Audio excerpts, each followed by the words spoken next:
Bueno, vamos a dar inicio a nuestro webinar. De antemano, muchísimas gracias a todos por su asistencia y puntualidad. Mi nombre es Alex Espinosa, coordinador comercial de AmCham Barranquilla y Atlántico. Y de verdad que el día de hoy es un gusto para nosotros poder tener a nuestra firma afiliada Godoy Hoyos en este webinar y en esta temática que sabemos que es de mucho interés para toda la comunidad empresarial afiliada y la comunidad empresarial de la región. Vamos a dar inicio. Eh, lo que buscamos a través de estos espacios es poder mantener actualizados a todos los empresarios, a todas las empresas afiliadas a través de firmas como Godoy Hoyos, que nos va a brindar información relevante en este webinar de los impuestos en la era Petro, la reforma tributaria más ambiciosa de la última década. Como invitada especial vamos a tener a Catalina Amariz. Ella es directora asociada de nuestra firma afiliada Godoy Hoyos. Además es abogada de la Universidad del Norte, cuenta con una especialización en tributación de la misma universidad y una maestría en negocios internacionales del externado. Catalina brinda asesoría en materia tributaria a diversas empresas nacionales y multinacionales, apoyando la estructuración e implementación de proyectos tributariamente eficientes en materia de infraestructura, generación de energía renovable, exploración y explotación de hidrocarburos, entre otros. Asimismo, tiene amplia experiencia en el acompañamiento a clientes en litigios relativos a tributos del orden nacional y territorial, y también acompaña a clientes del sector financiero, de telefonía móvil, infraestructura, oil and gas, entre otros, en la toma de decisiones tributarias eficientes y oportunos. De verdad que es un gusto para nosotros tenerte, Catalina. Para el debido proceso de este webinar, les pedimos el gran favor de mantener sus micrófonos y sus cámaras apagadas. Al final del espacio vamos a tener un espacio de preguntas, nos las pueden ir poniendo en el chat y Catalina con todo el gusto va a ayudarnos con esas respuestas. Nuevamente, bienvenida Catalina, muchas gracias. Hola Alex, muchísimas gracias. Gracias por la invitación. Digamos que a toda nuestra firma teníamos rato pendiente de hacer un webinar y qué buena oportunidad de hacerlo con este tema que está tan de moda, que nos tiene, pues que tiene a varias personas asustadas. Bueno, les voy a hablar un poquito de qué se trata esta reforma. Y para eso, digamos que vinimos en equipo, no solo vine yo, que me encargaré como de toda la parte de personas jurídicas, impuestos ambientales, etcétera, sino que también vino nuestra socia, Mónica Hernández. Mónica es abogada de la Universidad Javeriana, tiene especialización en Derecho Tributario y también un LLM en Tributación Internacional de la Universidad de Leiden. Entonces creo que como yo le digo, ella dice que no, pero ella es una experta en personas naturales. Creo que nos va a contar muchas cosas interesantes y también, pues digamos que nosotros nos caracterizamos por tener una, digamos que firma que también trabaja muy de la mano con el tema contable, y por eso también quisimos invitar a Ricardo Pava, que es nuestro asociado senior en temas contables, que también nos va a ayudar un poco aquí a resolver las dudas, sobre todo de personas naturales, que está bien complejo el tema, como ya Moni nos contará. Entonces, bueno, Moni tiene el nombre Catalina Amariz, pero es Mónica Hernández. Sí, es muy chistoso que aparezca con tu nombre, no sé por qué. Voy a ver si lo puedo Ya cambiar los en algún lado. cambiamos, ya los cambiamos, no hay problema. Súper, gracias. Pero bueno, ya entonces aquí les ponemos la presentación y empezamos de una, entramos en materia, si les parece.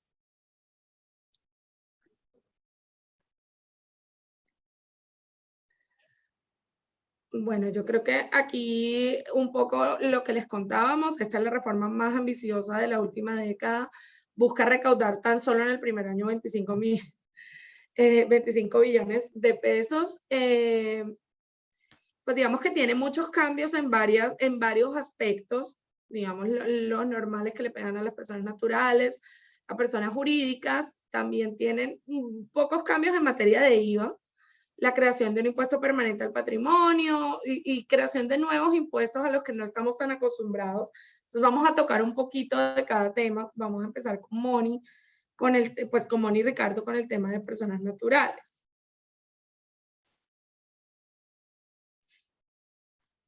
Perfecto. Pues como bien lo decía ahorita Catalina, la reforma busca recaudar en este primer año más o menos unos 25 billones de pesos. Y cuando uno mira los números que ha presentado hasta ahora el ministro, más o menos de esos 25 millones de 25 billones de dólares, no, sino de pesos, más o menos 8.9 vienen solo de personas naturales. Entonces ahí es donde vamos a ver ese impacto grande en personas naturales y vamos a ver a lo largo de esta presentación de qué manera es que el gobierno pretende recaudar ese dinero, esos 8.9 más o menos que vienen solo de reforma a personas naturales. Entonces, ¿qué fue lo primero que hizo la reforma? Fue realmente sumar las bases de las diferentes cédulas que existen y de las ganancias ocasionales para meterlas todas en la tabla del artículo 241 del Estatuto Tributario. Entonces, pues realmente, ¿qué significa eso? Actualmente tenemos 3 cédulas diferentes. Tenemos por un lado la cédula de dividendos, por otro lado la cédula de pensiones y por el otro lado la cédula general. Cuando vamos y miramos la cédula de dividendos, vemos que los dividendos por regla general están grabados.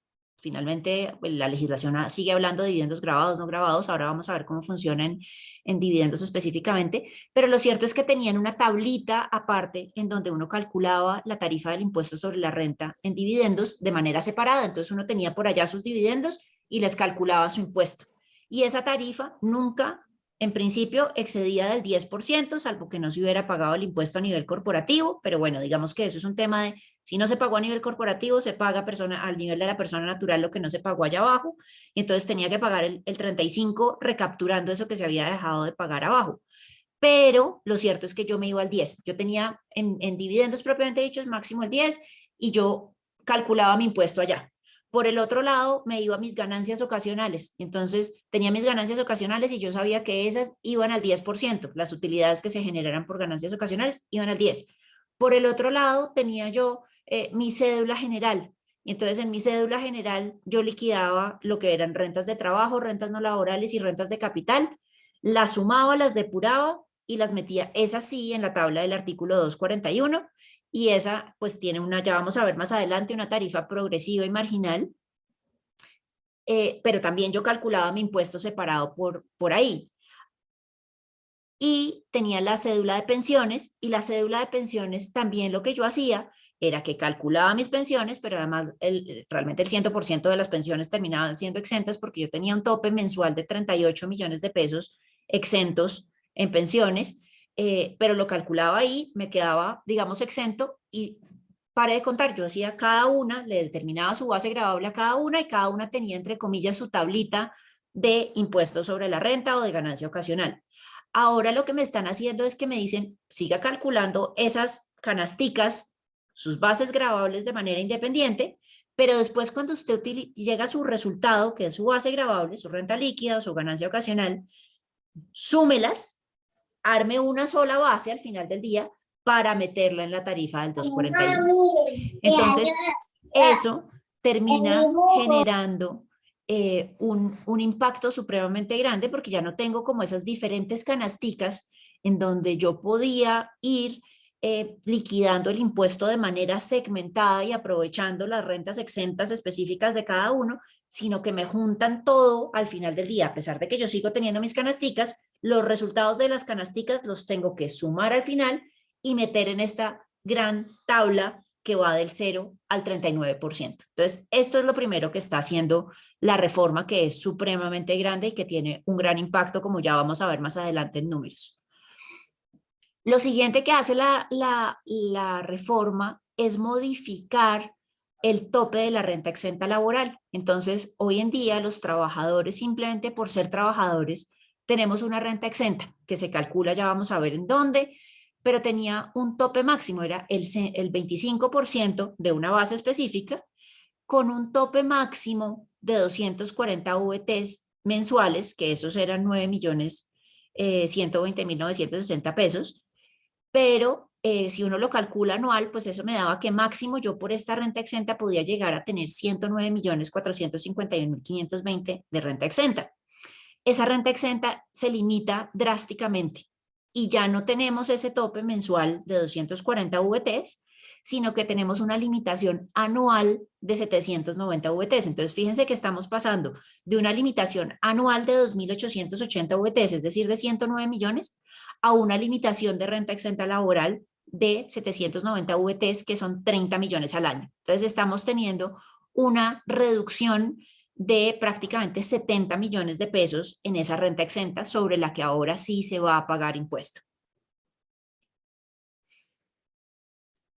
Adicionalmente, ahorita vamos a ver cómo funciona toda la depuración en las rentas de trabajo, pero, y no solo en las rentas de trabajo, digamos que en la cédula general, que como les mencionaba ahorita, esa cédula general incluye tanto las rentas de trabajo como las rentas de capital y las rentas no laborales. Esas tres rentas, uno antes también tenía que hacer una depuración más o menos segmentada de esas tres, y ahí esas tres sí las juntaba uno al final en la base, y sacaba uno el impuesto con la tarifa del artículo 241 del Estatuto Tributario.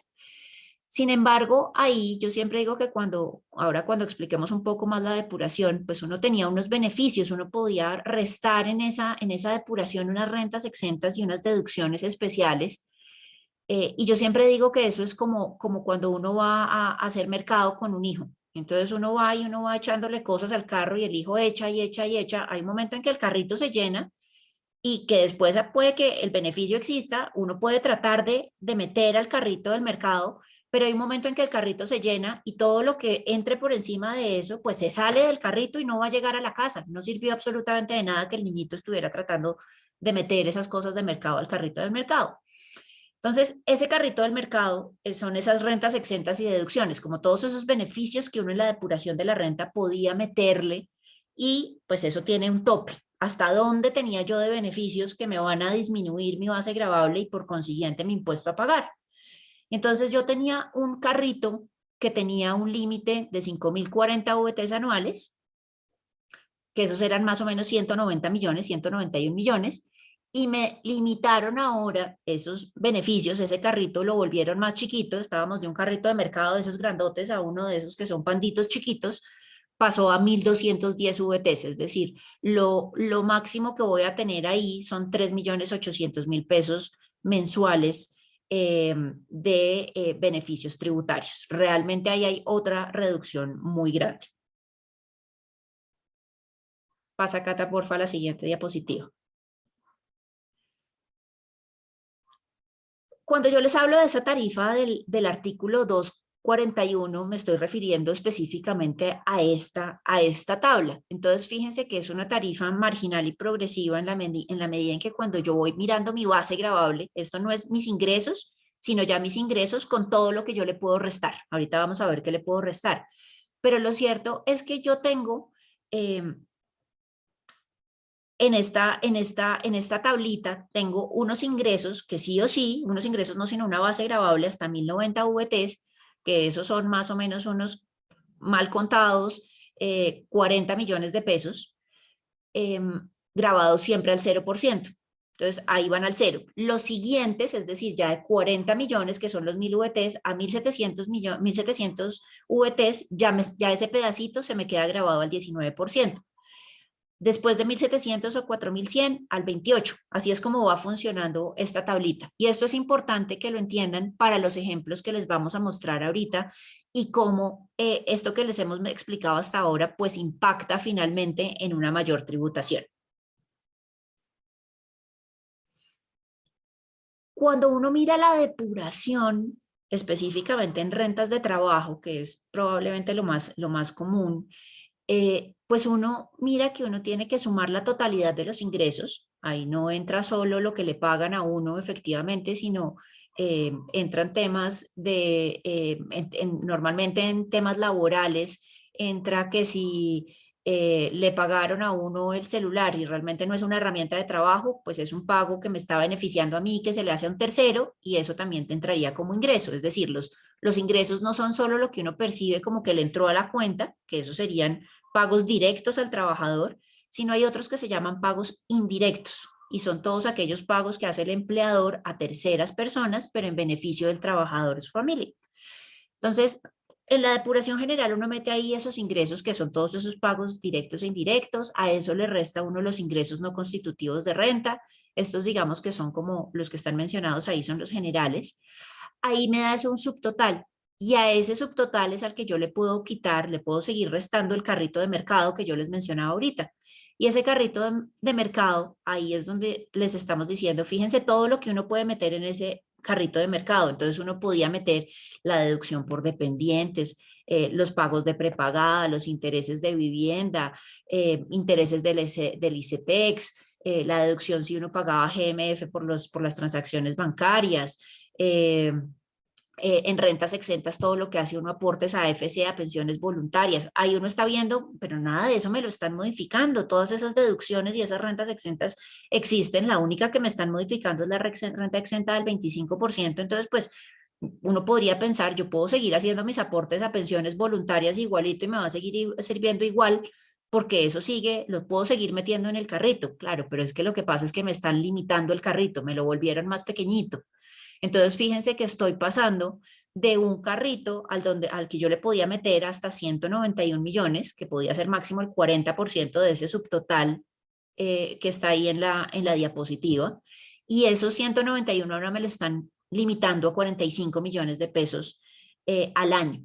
Eso significa que si yo antes ahorraba un montón en pensiones voluntarias o en cuentas AFC, pues puedo seguirlo haciendo con finalidades diferentes al ahorro fiscal, porque si ya me excedo del tope del carrito, eso no me va a llegar a la casa, eso no me va a implicar ningún ahorro fiscal.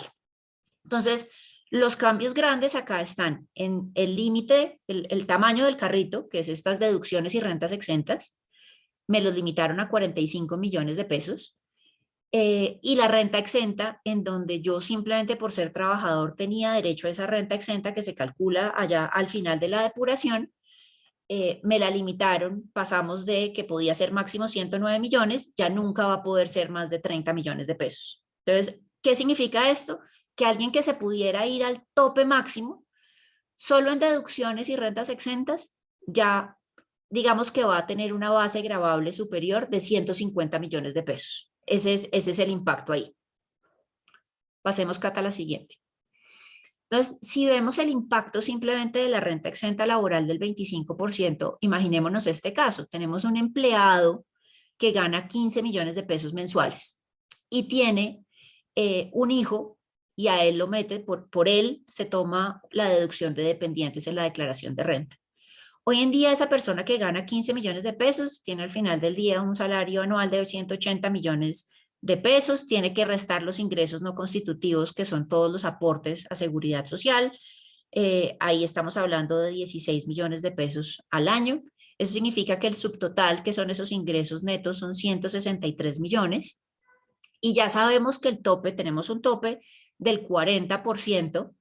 Esta persona realmente no es que haga ningún tipo de planeación, no hace aportes a pensiones voluntarias, no es que tenga prepagada, no, simplemente está metiendo la deducción por dependientes porque tiene un hijo, entonces ahí puede restar 14 millones de pesos y puede meter su renta exenta. Hoy en día su renta exenta, como tenemos un tope mayor, le puede dar al año, en este caso, en el cálculo como lo estamos haciendo, hoy en día se va a restar de su base gravable 37.301.000 pesos. Con la reforma, como le están limitando, acá no es el carrito completo lo que estamos viendo de efecto, sino solo la renta exenta del 25%, pues máximo ya sabemos que al año podían ser 30 millones, que son esos 790 VTs, que pasamos de 2.880 a 790 al año. Entonces, fíjense que esta persona va a perder al final del día 7 millones de renta exenta. Ya no va a poder depurar en su base gravable, no va a poder restar de su base gravable 37 millones, sino solo 30 millones. Eso significa que al final su carrito, pues a pesar de que tiene cupo para meterlo, en todo caso ya no va a poder meter 51 millones de pesos en beneficios totales, sino solo 44 millones de pesos.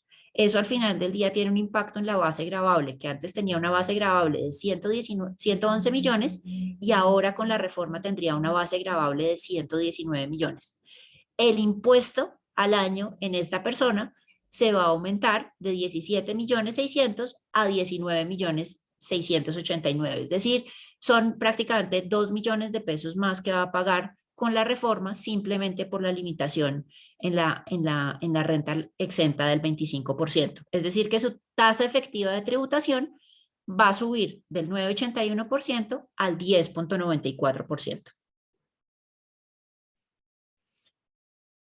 Pero también puede pasar que haya un caso en donde la persona sí hacía planeación tributaria. Y entonces fíjense que la persona trataba de llenar su carrito y ya sabemos que anualmente el carrito tenía un tope de 191 millones y nos lo bajaron a 45 millones. Entonces, acá este es un empleado, el mismo, que tiene el mismo hijo, pero adicionalmente esta persona hacía algo de planeación tributaria y no solo planeación tributaria, estaba pensando en su vejez, estaba haciendo los aportes a pensiones voluntarias o estaba ahorrando en pensiones voluntarias para poder comprar su casa. Esta misma persona, fíjense que en este caso, adicionalmente puede que la renta exenta, como la renta exenta se calcula ya al final después de lo que queda de todo lo que se haya hecho de planeación anterior para rellenar el carrito, en este caso la renta exenta no es lo que lo está afectando con la reforma tributaria. En este caso la renta exenta sigue siendo la misma en ambos casos porque no llega al tope de los 30 millones, no estamos en un problema de renta exenta en exceso, sino que tiene limitado el carrito se le achiquitó y entonces antes por el tema de aportes a pensiones voluntarias, aportando 36 millones, se podía aprovechar el 100% de lo que se aportaba a pensiones voluntarias y disminuía el impuesto, es decir, esos 36 que se metían en el carrito sí se llevaban a la casa y sí disminuían el impuesto. Hoy en día, si pasa la reforma como está en este momento, si esa persona sigue aportando 36 millones de pesos, pues lo que le va a pasar es que el carrito se lo volvieron más chiquito y entonces antes se iba a llevar en total de deducciones y renta exenta, se iba a llevar 65 millones de pesos, ahora se va a poder llevar máximo 45 por lo que le volvieron más pequeñito el carrito. ¿Eso qué implica al final? Pues que yo tengo, hoy en día, estaría pagando un impuesto de 13.836.000 pesos y con la reforma iré a pagar 19.413.000 pesos. Entonces, fíjense, acá el mensaje es aquellos que hacían mayor planeación tributaria, a ellos les da más duro la reforma. Si nos devolvemos un segundo al ejemplo anterior, porfa, Cata, fíjense, devuélvete una diapositiva, porfa.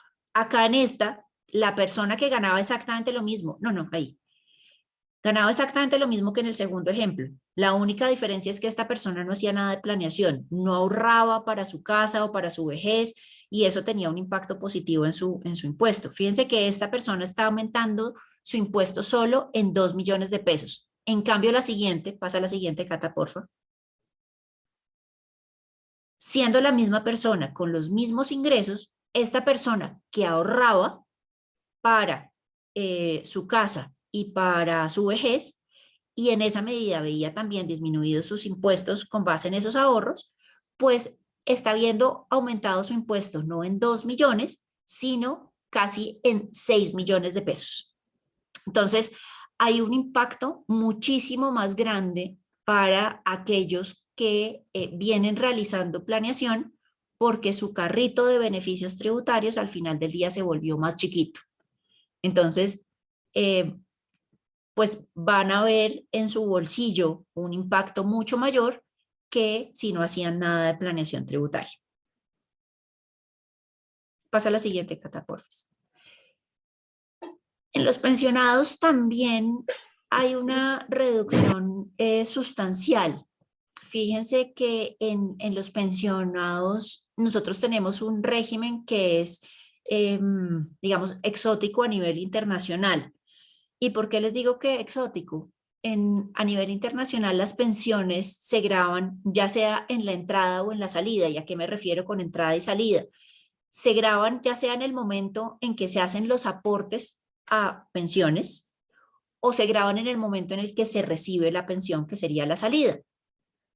En Colombia las rentas, las pensiones hasta este momento, las pensiones obligatorias al menos, no se graban realmente ni en la entrada ni en la salida. En la entrada, ¿por qué no? Porque todos los aportes que se hacen a pensiones obligatorias son ingreso no constitutivo de renta.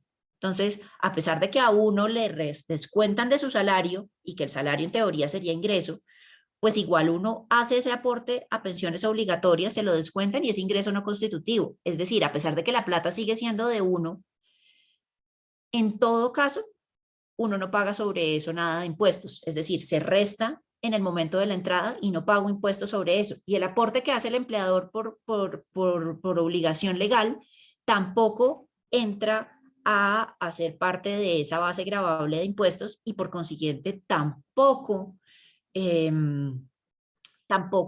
se grava en la entrada.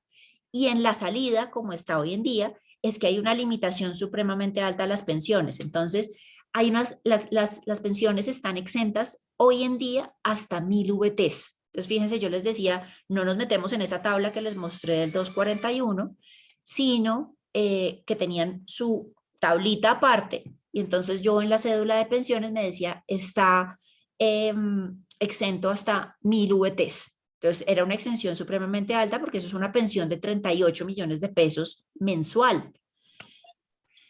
Sin embargo, el proyecto dice, no señores, ese límite está supremamente alto y lo que baja esa exención, la baja a 1790 VTs, que son 68 millones de pesos al año, que eso implica un cálculo mensual de una renta, de una pensión exenta hasta 5.668.930 pesos. Entonces uno se pregunta, bueno, pero si ahora supuestamente en todos los medios han dicho que las pensiones hasta 10 millones de pesos no van a pagar, entonces, pero acá usted me está diciendo que lo único que está exento son 5.668.000 pesos mensuales, es decir, 68 millones de pesos al año y no los 120 millones de pesos que implica una pensión de 10 millones de pesos mensual. Entonces, ¿qué pasó ahí? ¿Dónde está el cortocircuito? Y es, claro, le están diciendo a uno la pensión está exenta hasta 10 millones siempre y cuando uno no tenga ningún otro ingreso. ¿Por qué? Porque otra vez, cuando volvemos a esa tablita del artículo 241 que yo les mostraba, pues esa tablita lo que nos está diciendo al final del día es, fíjese que los primeros 1090 VTs igual también están exentos, entonces terminan siendo 1090 VTs más estos 1790 y eso da casi los 10 millones. Ahorita ya vemos un ejemplo específico de eso para que vean el impacto. Pero eso solo me funciona si lo único que tengo son rentas por pensiones. Si yo ya empiezo a tener rentas por otras cosas que antes de pronto no terminaban grabadas, porque estas iban por la tablita del 241 y las pensiones iban por aparte como rentas exentas hasta 1000 VTs, pues yo terminaba no pagando impuesto. Ahora sí voy a pagarlo, ya lo vemos en unos minutos. El otro cambio que hay con rentas exentas, que este sí es un cambio, digamos, benéfico para los pensionados, es que antes las únicas rentas exentas por pensiones eran las de pensiones recibidas en Colombia. Y había pues, muchísimos conceptos de la DIAN porque la norma, el artículo 206 del estatuto, sí habla que son las pensiones del sistema de seguridad social. Entonces, pues al final del día eso siempre se entendió como que eran las pensiones colombianas. El proyecto termina extendiendo esta renta exenta de pensiones hasta 68 millones de pesos anuales a pensiones también obtenidas en el exterior y en organismos multilaterales. Pasemos, Cata, por favor. Entonces, fíjense qué es lo que nos pasa con lo que yo les explicaba hace unos minutos. Si yo tengo una pensión por 10 millones, actualmente es claro que no voy a pagar nada de impuestos. ¿Por qué? Porque tenía un tope, ahí mi carrito de beneficios era hasta 38 millones de pesos mensuales. Entonces, acá es claro que mi pensión actualmente se va al 0%. Con la reforma, esos mismos 120 millones de pesos en el año, pues tengo los aportes a seguridad social, que ya sabemos que son ingreso no constitutivo, y me quedaba una renta exenta solo de 68 millones de pesos.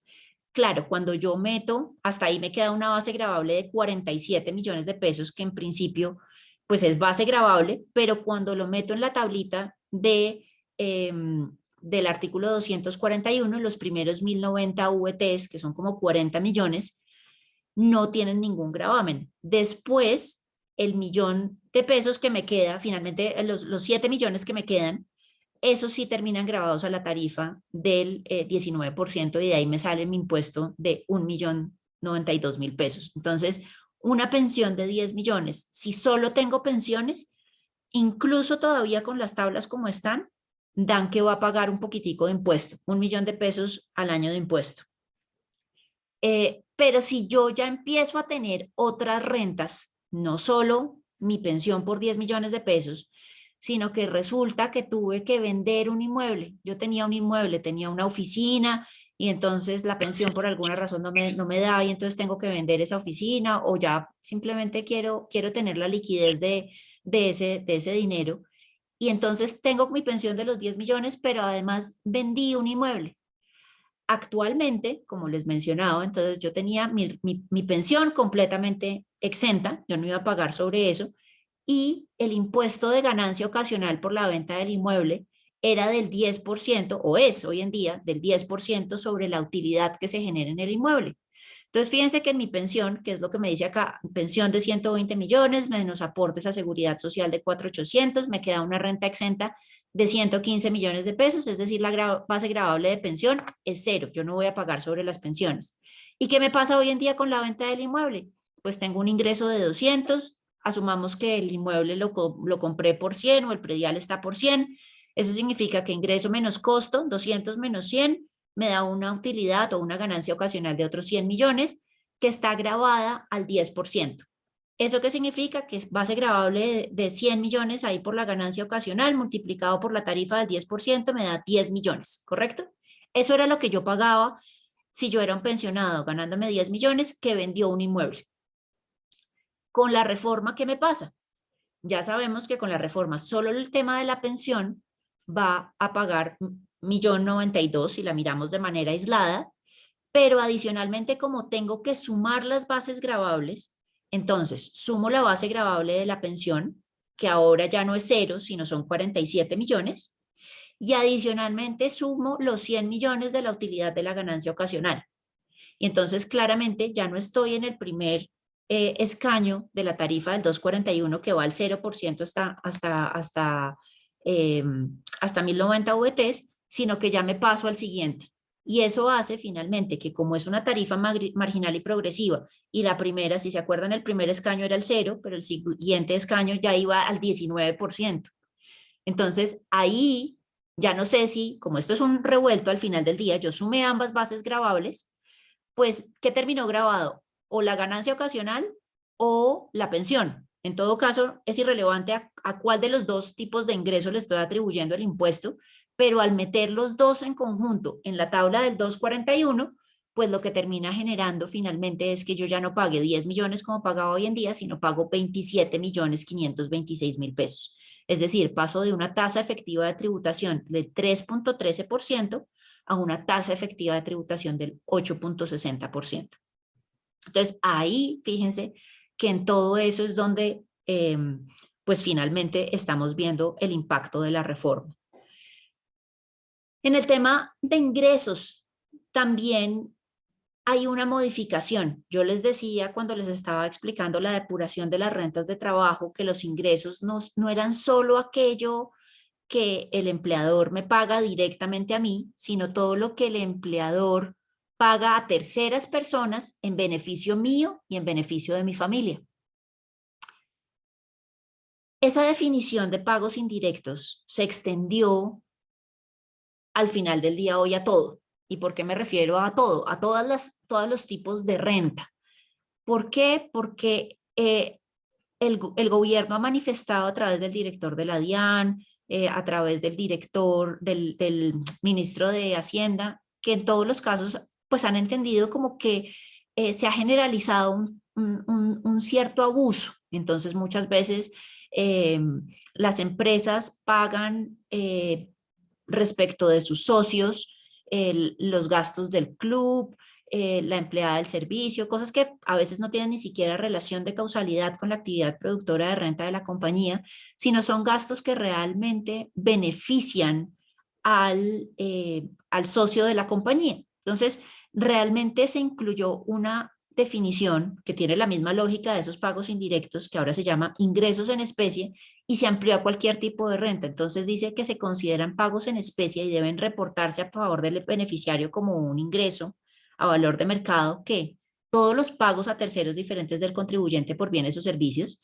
Entonces, imagínense justamente una sociedad en donde el socio, su sociedad paga, qué sé yo, el alquiler del apartamento donde él vive y la administración. Nada, eso hoy en día hay una norma específica que ya nos está diciendo muy bien, eso es un ingreso para ese socio. Puede que ese socio no sea un trabajador, que era donde existía la norma antes, solo es un socio, pero yo ya estoy considerando que eso es un ingreso para ese socio. No lo llama como una distribución anticipada de dividendos, sino dice es un ingreso en especie y eso va a tener que reportarse como ingreso en especie a favor de ese socio. Y también pues todos aquellos pagos que se hagan en favor del cónyuge o relacionados por parentesco o consanguinidad. Excepciones, las típicas de cuotas de ley como ICBF, SENA, eso también estaba en la norma de pagos indirectos laborales. Y pues al final del día lo que le terminan a uno diciendo es que si no es posible determinar el valor, no podrán ser imputables como costo, gasto o deducción por el pagador. Y eso tiene una contrapartida que la va a mencionar Catalina más adelante en el tema de pagos, ya la deducibilidad a nivel de las empresas. Eso lo van a ver más adelante cuál va a ser el impacto. En tema de retención en la fuente por pagos laborales, realmente ya aplica a la retención del 383, aplica a todas las rentas de trabajo. Eso incluye las rentas no provenientes de la relación laboral, legal o reglamentaria, sin que ya aplique el requisito de monto de trabajadores contratados. Antes esa retención del 383 aplicaba solo a rentas de trabajo. Acuérdense que en las rentas de trabajo están definidas en el artículo 103 del estatuto e incluye también los honorarios y los pagos por servicios personales. Entonces, pues antes para que eso calificara como renta de trabajo, yo tenía que haber evitado la contratación de más de una persona por más de 90 días en el año. Hoy en día ya no existe ese requisito de monto de trabajadores contratados para que en todo caso esos servicios y esos honorarios puedan quedar dentro de esta calificación y le termine aplicando la retención del 383.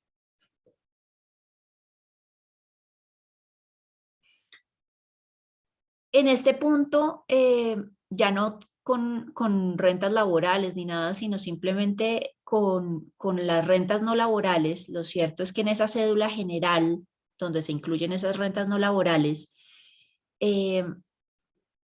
la DIAN siempre ha dicho, pues al final del día usted puede tener costos y gastos y siempre y cuando usted cumpla con las reglas del estatuto tributario generales de necesidad, proporcionalidad, relación de causalidad, más todas las reglas generales del estatuto tributario, pues uno puede finalmente depurar su base gravable y tomarse costos y gastos.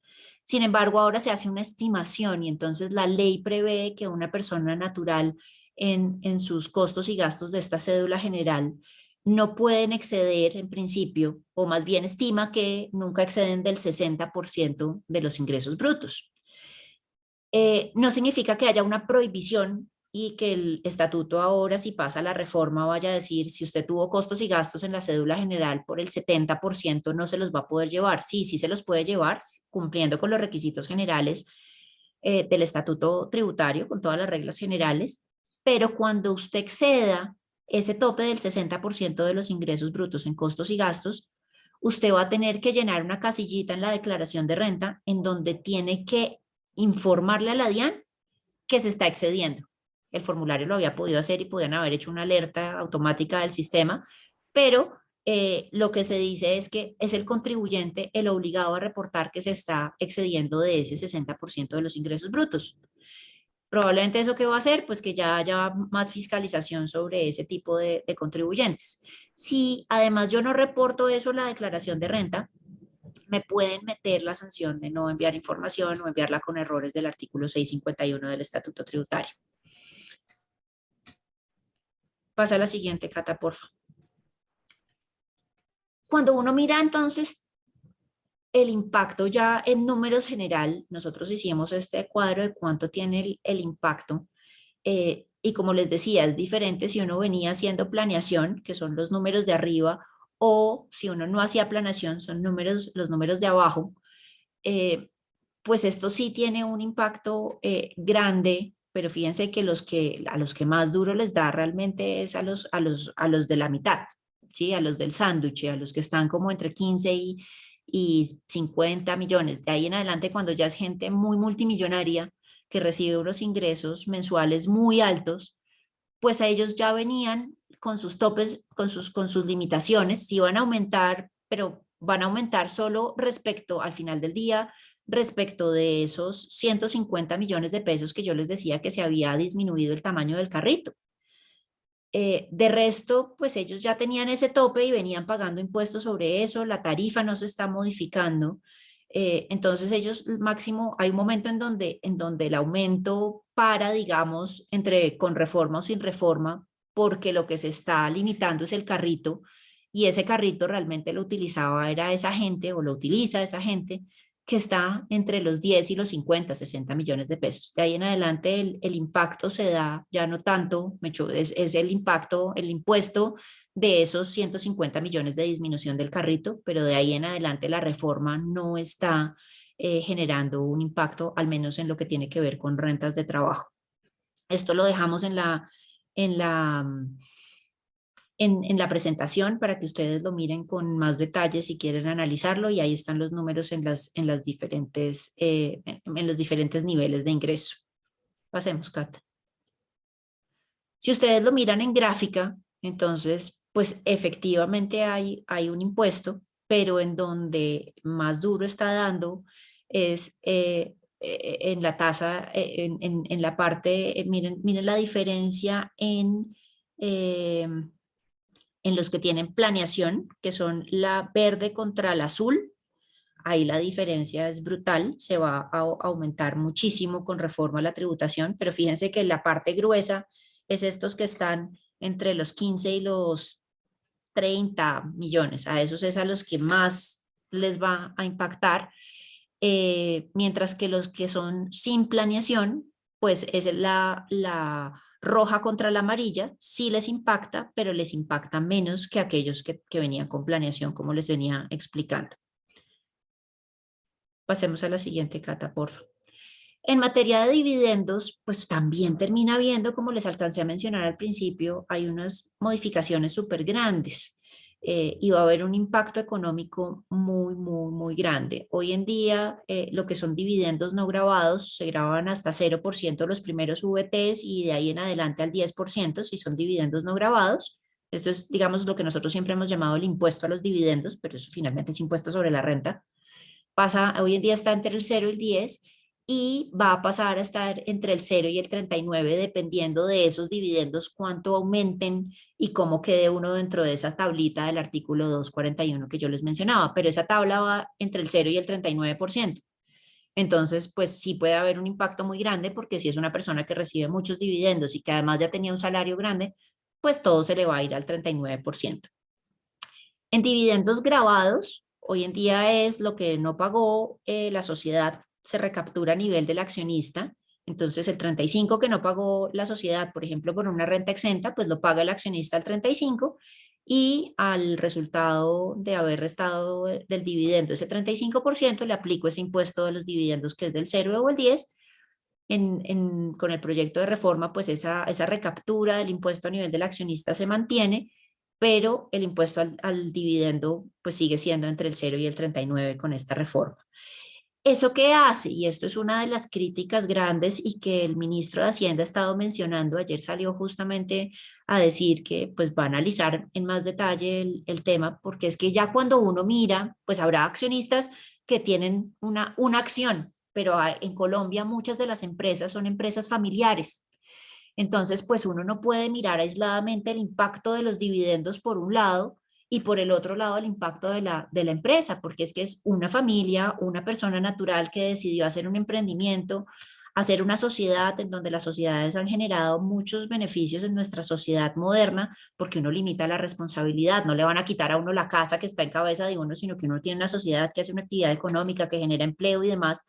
Entonces la sociedad termina siendo muy importante, pero no puede ser que la tributación entre lo que paga la empresa y después cuando le entregan al dividendo a la persona natural se vuelva casi que expropiatoria. Hoy en día, esa combinación, si yo sumo lo que paga la sociedad y lo que paga el accionista, estoy partiendo de que la sociedad paga un 35 y si la sociedad ya pagó un 35, imaginémonos que hay una utilidad de 100, paga 35 pesos de utilidad, ¿cuánto queda de dividendo? 65 y a ese 65 le saco el 10%, 6,5%, 6,5 pesos. Es decir, 35 más 6,5 me da una tributación combinada entre la sociedad y el socio del 41,5.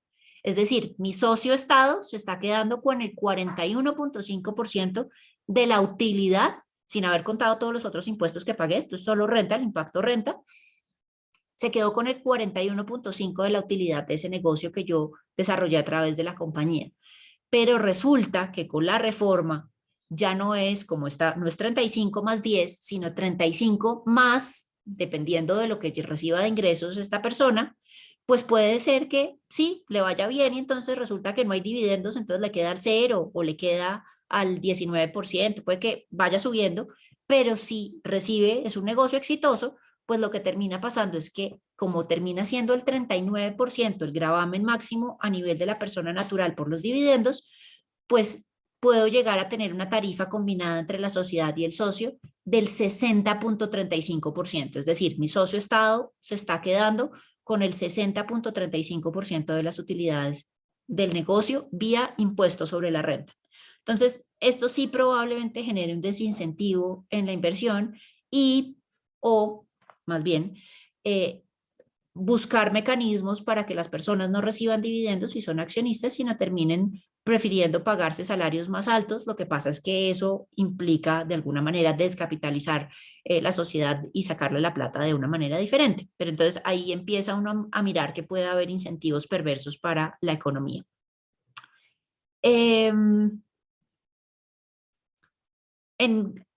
Ahí simplemente cuando son no residentes, cuando son personas naturales no residentes colombianas, estamos pasando de en dividendos grabados de una tarifa del 10 a una tarifa del 20. Fíjense que es menos de lo que puede pagar un residente que se le puede ir al 39. Es decir, estamos tratando de mejor manera al no residente que al residente. En dividendos grabados, pues otra vez la recaptura más el 10, si pasa la reforma con el 20, y eso hace que haya una tarifa combinada hoy en día del 41,5 que pase al 48. En el impuesto complementario de ganancias ocasionales también hacen muchas cosas. Ya como les digo, no estamos en una tarifa del 10%, sino está entre el 0 y el 39% porque entra por la tarifa de esa tablita del 241. En seguros de vida disminuyen la renta exenta de la ganancia ocasional. Entonces, si se murió, qué sé yo, el papá de uno y uno recibe un seguro de vida por esa razón, antes tenía uno una renta exenta de 12,500. Ahora pasa simplemente a 3,250 VTs, entonces los seguros de vida van a verse grabados. En loterías, rifas y apuestos va a haber una retención en la fuente del 20%. La norma no es tan clara si el impuesto de todas formas va a ser hasta el 39%. Yo creería que sí, no es solo la retención. Y en personas naturales no residentes se sube la tarifa del 10 a una tarifa única del 30%.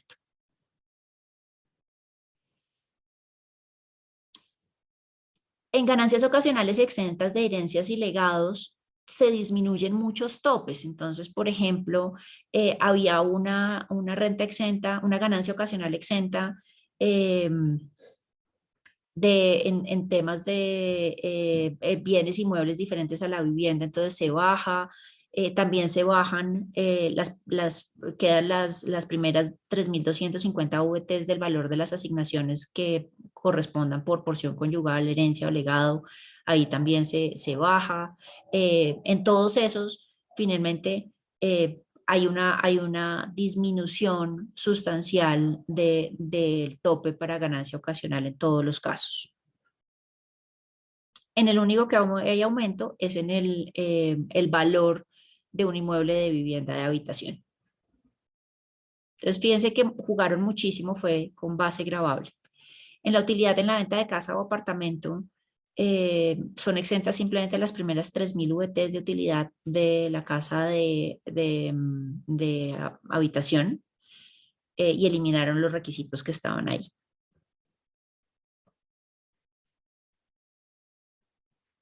Hasta ahí, entonces, vamos con el tema de personas naturales. Gracias, Moni, para darte un descansito. Entonces, del tema, espérame un momento, se me trabó el computador. ¿Están viendo mi pantalla? Es que se me trabó. Sí, ahí se ve tu pantalla bien. Vale, perfecto. Entonces, bueno, si quieren, empezamos un poquito con el impuesto sobre la renta y complementarios de personas jurídicas nacionales y extranjeras. Ya después de que Moni nos preocupó un poco a todos los trabajadores.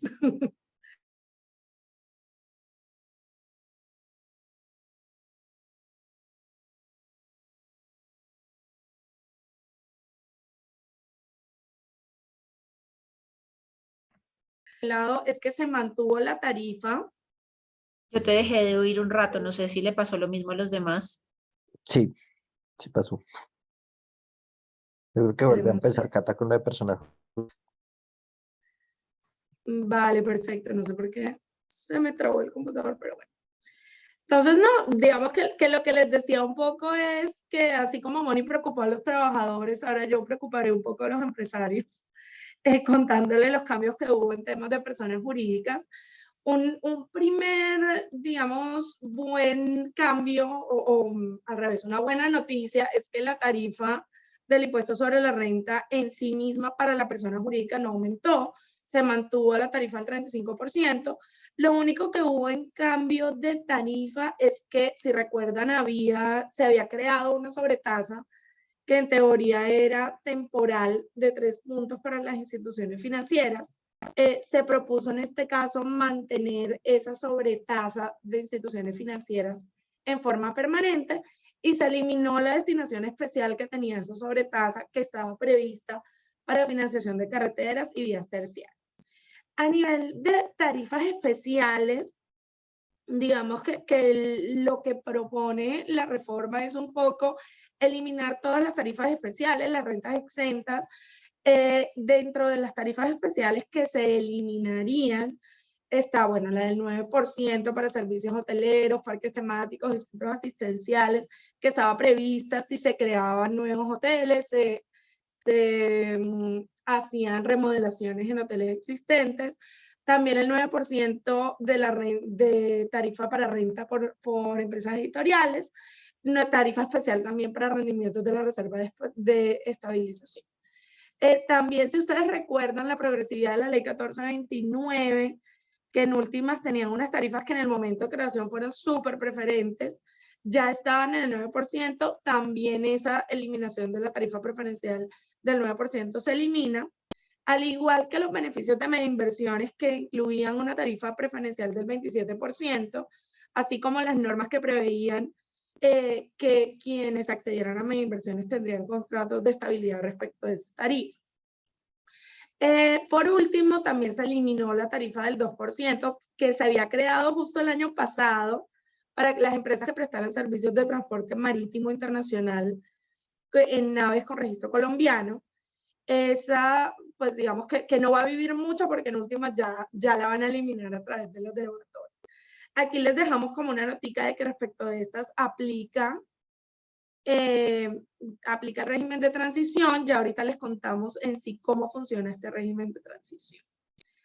Entre las otras cosas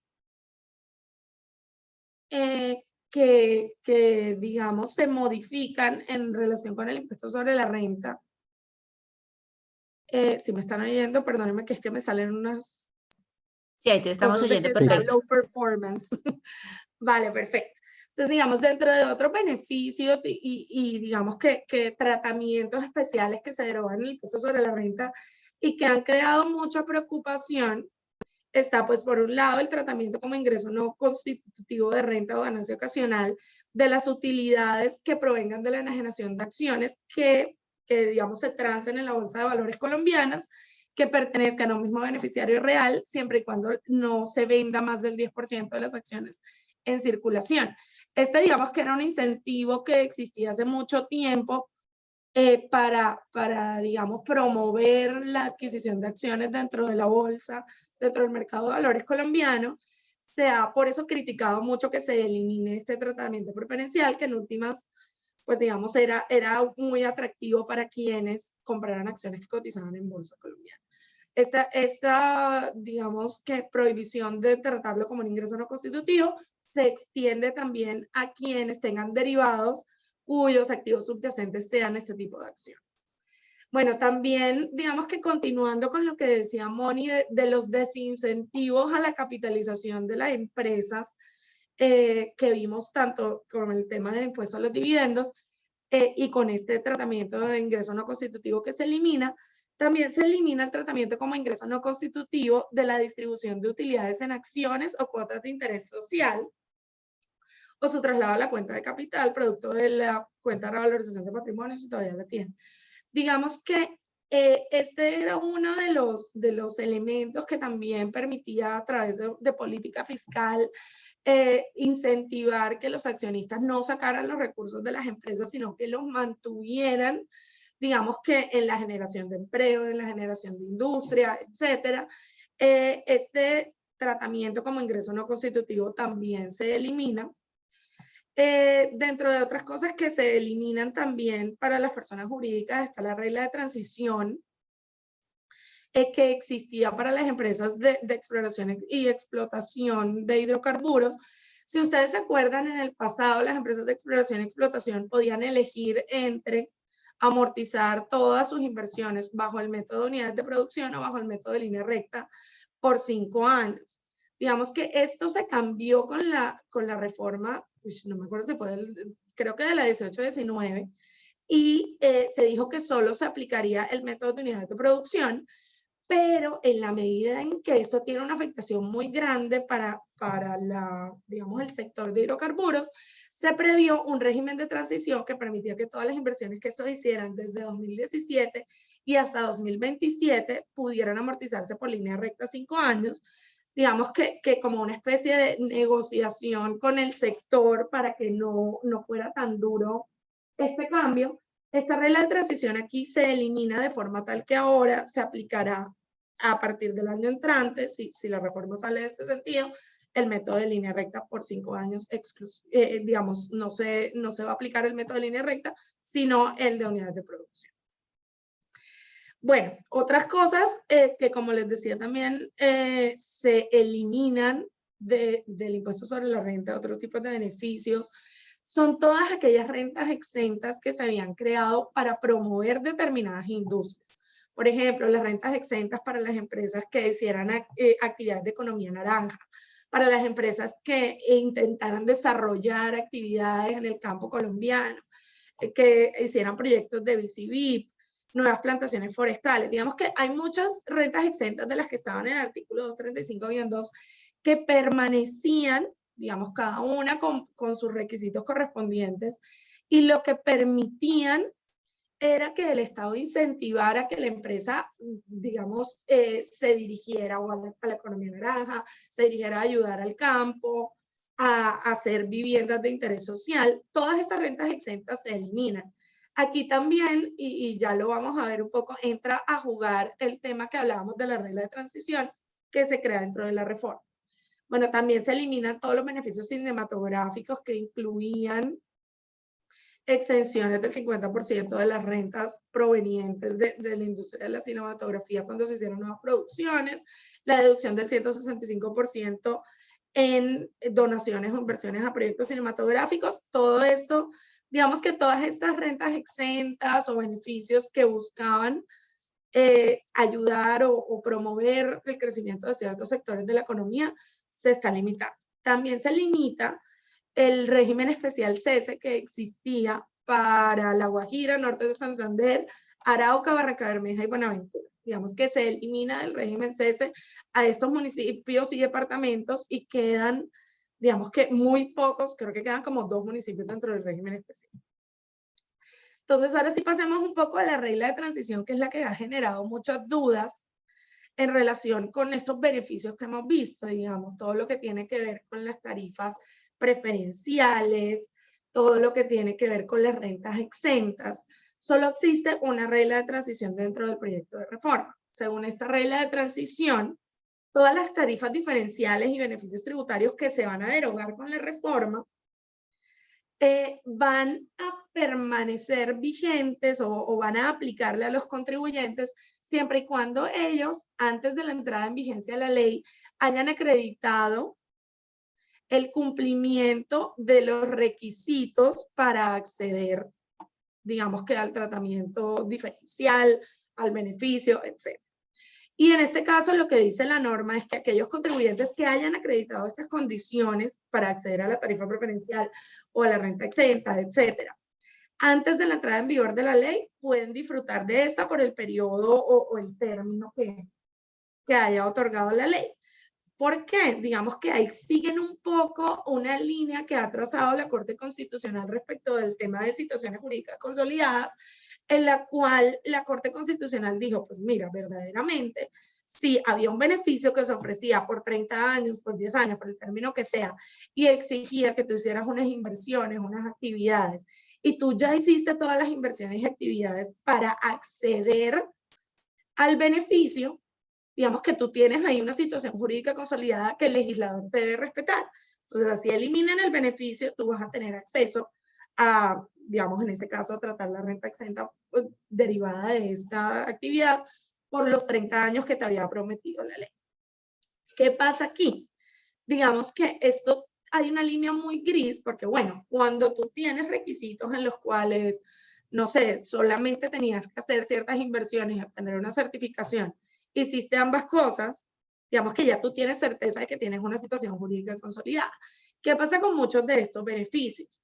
Muchos de estos beneficios realmente tienen requisitos de entrada, como les hemos llamado nosotros, y requisitos de permanencia. Entonces, ¿qué pasa? Tú tienes que acreditar unas inversiones iniciales, obtener unas certificaciones, presentar el proyecto ante alguna entidad, etcétera.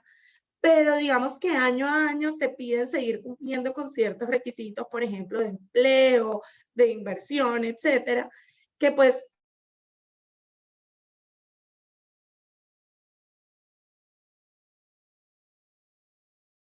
un poco gris porque esta regla de transición no dice nada respecto de esas personas que, por ejemplo, tenían 6 años para hacer las inversiones y me están oyendo, perdónenme, que es que me dice que la conexión de internet está mal. Se te cortó hace un momentico, pero sí, en este momento sí te estamos escuchando. Vale. Me avisa cualquier cosa, Pava, eres el encargado. Pero bueno, digamos que eso nos deja un poco en una zona gris. ¿Qué ha dicho la Corte Constitucional? La Corte Constitucional se ha referido a lo que se considera como una expectativa legítima de aplicación de los beneficios. Entonces, lo que ha dicho la Corte es, bueno, si ya tú tenías una expectativa de que el legislador dejaría estos tratamientos beneficiosos, tú ya habías hecho ciertas inversiones, habías desarrollado parte del proceso, digamos que habías ido cumpliendo con esto, pues tú puede que no tengas una situación jurídica consolidada, pero sí tienes una expectativa legítima que el legislador debería respetar. Entonces, lo que te dicen un poco la Corte es, recae en el legislador la potestad de hacer algún tipo de régimen de transición que te permita acceder, digamos, a este tratamiento preferencial, por lo menos frente a lo que tú has hecho hasta este momento. Digamos que esta reforma solamente te habla de la situación jurídica consolidada, no hacen ningún tipo de beneficio o regla de transición respecto a estas personas que puede que no hubiesen cumplido todos los requisitos, pero se habían cumplido una gran porción o una, pues, digamos, habían empezado el trámite para acceder al beneficio. Aquí, por ejemplo, les poníamos como puntos de discusión, bueno, las rentas hoteleras de la tarifa del 9%, que en últimas te decían, bueno, si tú haces construcción de hoteles hasta el año, no recuerdo hasta ese momento, si era como 2027, vas a tener acceso a esta tarifa preferencial. Bueno, si ya yo empecé a hacer la construcción, digamos que hice todo, una planeación con base en que iba a acceder a esta tarifa del 9%, pero no ha acabado la inversión, entonces aquí bajo esta regla de transición pierdo el derecho a acceder a esta renta de la tarifa del 9%. Parecería que sí, digamos que toca revisarlo con mucho cuidado cuál es la interpretación que el gobierno le ha dado a esto. También, por ejemplo, el incentivo para el desarrollo del campo colombiano, que además es muy chistoso porque tiene unas reglas de inversión, pero además tiene unas reglas de empleo que tú debes cumplir año a año con base en los ingresos brutos del año. Entonces, digamos, nunca vas a haber tenido una situación jurídica consolidada si empezaste el año pasado a acceder a este incentivo. Bajo esta regla de transición, este tipo de actividades pues tampoco parece quedar cubierto. Bueno, ¿qué otros cambios hubo en impuestos sobre la renta? La tarifa para usuarios de zona franca, digamos que se mantiene el 20%, pero si tú cumples con un requisito, que es tener un plan de internacionalización aprobado y vigente a 1 de enero del año grabable. Y digamos que ese plan de internacionalización lo que te pide es que tú te comprometas a cumplir con un umbral mínimo de exportación desde la zona franca. Digamos que esto no es algo que se regula a nivel de la reforma, es algo que se manda, por así decirlo, a la reglamentación, lo cual en principio también ha generado muchas discusiones de si verdaderamente tú puedes sujetar una tarifa a un plan de internacionalización que la ley no prevé o cuyos requisitos no están previstos en la ley, al menos en forma mínima, sino que se hace todo por reglamento. Pero bueno, ¿qué pasa? Si tú no cuentas con ese plan de internacionalización aprobado y vigente a 1 de enero del año grabable, lo que va a pasar es que así seas usuario de zona franca, tu tarifa va a ser del 35%. Las únicas, digamos que beneficios que se mantienen es la tarifa sin... a tarifas preferenciales, digamos que inferior al 20%, son las zonas francas de Cúcuta que se crean entre 2017 y 2019, pero también se sujetan al cumplimiento del plan de internacionalización. Las zonas francas unipersonales, digamos que tengan plan de internacionalización o no, tendrán una tarifa del 35%. Ahora bien, hay una regla súper curiosa dentro de este tema de tarifa de zona franca, porque te dice que la zona franca tiene el plazo de 1 año para cumplir con el plan de internacionalización y que la tarifa será la vigente en el año grabable 2023. Entonces, digamos, esto se podría, no, para nosotros no es nada claro, tú lo podrías interpretar en dos formas. Uno, digamos, vas a empezar tienes 1 año para cumplir el plan de internacionalización y durante ese año pues se te aplicará la tarifa del 20%. O lo que quieren decir es, bueno, hasta que se pueda, digamos que verificar el cumplimiento del plan de internacionalización, la tarifa será del 35%. Digamos que no creemos que la intención haya sido, digamos que modificar la tarifa por 1 año al 35%, pero lo cierto es que la norma no es clara en la intención del gobierno al proponer este proyecto. Que hay otra cosa interesante aquí respecto de la tarifa para usuarios de zona franca. Digamos que si ustedes recuerdan por allá en el año 2005, los temas de tarifas preferenciales para zona franca estaban también asociados a que las zonas francas tuvieran requisitos de exportación. En ese momento se generó una discusión con la Organización Mundial de Comercio porque la OMC, digamos que decía que estos regímenes con tarifas preferenciales que estuviesen sujetos a exportaciones podían entenderse como medidas compensatorias para efectos de la venta de bienes, que pues en últimas es una medida que está prohibida bajo la Organización Mundial de Comercio. Entonces, aquí la duda que queda un poco es, bueno, verdaderamente, si ahora vamos a volver a someter esta tarifa preferencial a que haya un mínimo de exportación, estamos arriesgándonos nuevamente a que la OMC considere que esto es una medida compensatoria en el caso de bienes. Bueno, ya digamos que dejando de lado un poco el tema de tarifas y rentas exentas, pasamos ya a los temas de deducciones. Entonces aquí deducciones, descuentos, etcétera. Pasamos a el hecho de que la reforma crea un límite para ciertos estímulos y beneficios tributarios. Digamos, ciertos ingresos no constitutivos, deducciones especiales, rentas exentas, descuentos tributarios, que cuando uno va a ver la lista, son más que todo deducciones especiales, descuentos, ingresos no constitutivos, que buscaban a través de política fiscal que la empresa, digamos, que ayudara a ciertos sectores de la economía, al crecimiento de ciertos sectores de la economía, o también a, digamos, que a fines loables, coadyuvara al Estado en estos fines, por ejemplo, los temas de educación de empleados, las donaciones para proyectos de investigación, desarrollo tecnológico, innovación, los descuentos en conservación y mejoramiento del medio ambiente, los descuentos en las donaciones que se hagan a ISALES que pertenezcan al régimen especial, el tratamiento como ingreso no constitutivo del incentivo a la capitalización rural. Digamos que todos estos eran beneficios que se le daba a la empresa como una forma de que la empresa contribuyera a los fines del Estado. Ahora, bajo esta reforma, se le ha creado un límite que es del 3% de la renta líquida del contribuyente. Entonces, digamos, verdaderamente las empresas que hacían este tipo de cosas, que no solamente estaban asociadas, digamos, a obtener el beneficio tributario, sino un tema de responsabilidad social y demás, pues puede que se vean afectadas por este límite. Digamos que esta es una tarea que toca hacer empresa por empresa, porque en últimas, digamos que algunas, dependiendo de los beneficios y estímulos a los que estuviesen accediendo, puede que no se vean afectados con este límite del 3% de la renta líquida, otras sí. Entonces, digamos, aquí tenemos como un ejemplo de cómo funcionaba pues el impuesto sobre la renta de una persona que tuviera, digamos, que acceso a varios de estos ingresos no constitutivos, deducciones especiales y rentas exentas, e incluso a los descuentos tributarios.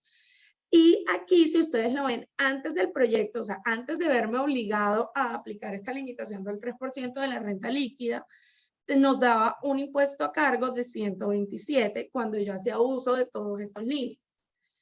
En cambio, si ahora post-reforma yo hiciera todas estas donaciones, inversiones, etcétera, de todas maneras, digamos que estaría sujeta a este tope del 3% y el impuesto ya no bajaría a 127, sino que se quedaría en 192. Entonces, en últimas, dependiendo de la renta líquida del contribuyente, ese es un tope que le puede pegar muy duro, también dependiendo de cuáles son las deducciones especiales, ingresos no constitutivos de este tipo que tenga el contribuyente.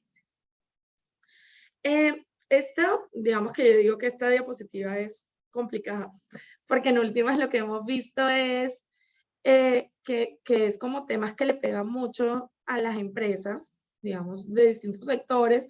Pero bueno, el tema de la deducibilidad de las regalías, que era algo que se había venido discutiendo mucho en el Consejo de Estado, las regalías que se le pagan al Estado, digamos que como una especie de contraprestación por poder explotar y explorar. Ya el Consejo de Estado, digamos que había sentado como un precedente que era valioso para las empresas de este sector en cuanto a la deducibilidad de las regalías. Ahora, digamos que otra vez vamos un poco atrás porque la norma te está prohibiendo deducir el pago de regalías. Otro golpe que se le da, ya digamos que no a las empresas de IP, sino a todas las del sector, era para aquellas que estaban utilizando el descuento del 50% en ICA. Digamos que este impuesto, o bueno, este descuento, ustedes saben que es relativamente nuevo. Cuando se hizo, digamos que se sintió como un buen paso para aliviar la carga, digamos, evitar que en últimas estuviera pagando un impuesto que a nivel territorial que no podía recuperar a nivel nacional. Incluso se llegó a discutir si el descuento del ICA aplicaba solamente ese 50% y el otro 50% no podía deducírmelo, o si sí podía hacerlo. Algunas empresas que optaron por la decisión de deducir el 50 y descontar el 50 se van a ver muy golpeadas por esta eliminación del descuento, o pues digamos, porque va a volver nuevamente a hacer todo el ICA 100% deducible, lo que quiere decir que solamente voy a recuperar el 35% del impuesto pagado, y no como en el caso anterior que podía recuperar, bueno, el 35%, el 50% pagado, pero el otro 50% lo recuperaba en su totalidad.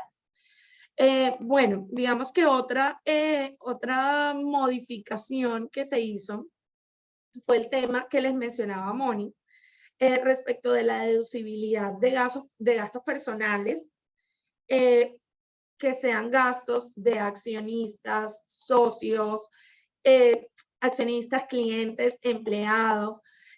Digamos que aquí se prevé que estos gastos, que sean gastos personales de accionistas o clientes, no pueden ser considerados como deducibles. Y además se prevé que son ingresos en especie para el beneficiario. Incluso dan ejemplos como el club, gastos de personal, gastos de vivienda del personal, etcétera. Y digamos que aquí lo que te dicen es, no es deducible para la compañía, pero además es un ingreso, digamos, en especie a lo que Moni se refirió, un ingreso indirecto, por así decirlo, para el accionista, el cliente o quien sea. Digamos que aquí la duda un poco es, bueno, ¿eso cómo encaja con la limitación al 1% que sigue prevista en el artículo 107-1 y que no se derogó, en la que también se hablaba de gastos y digamos que asociados a atenciones a clientes o a empleados? Verdaderamente yo debería entender que la deducibilidad, la prohibición de deducibilidad de estos casos personales de accionistas, clientes, digamos que deroga esta norma que te permitía la limitación, o me toca ver verdaderamente cuál es el gasto que yo estoy pagando para ver si verdaderamente se puede encajar como un gasto personal del cliente, del empleado, del accionista, o como un gasto de atenciones, que es a lo que se refiere el artículo 107-1 del estatuto. Esa es como una de las dudas que ha quedado respecto de esta prohibición de deducibilidad de gastos, que en principio digamos que no era necesario que se dijera tan expresamente, porque pues en últimas ya estábamos con el artículo 107 que exigía que la compañía, digamos que tuviera una relación de causalidad, proporcionalidad, necesidad respecto del gasto. Entonces por ahí digamos que ya teníamos esa limitación, pues salvo que el gasto se tratara como un gasto laboral del accionista, que en últimas nosotros creemos que no va a entrar dentro de esta limitación porque es un gasto laboral, no es un gasto personal asumido para el accionista o el empleado.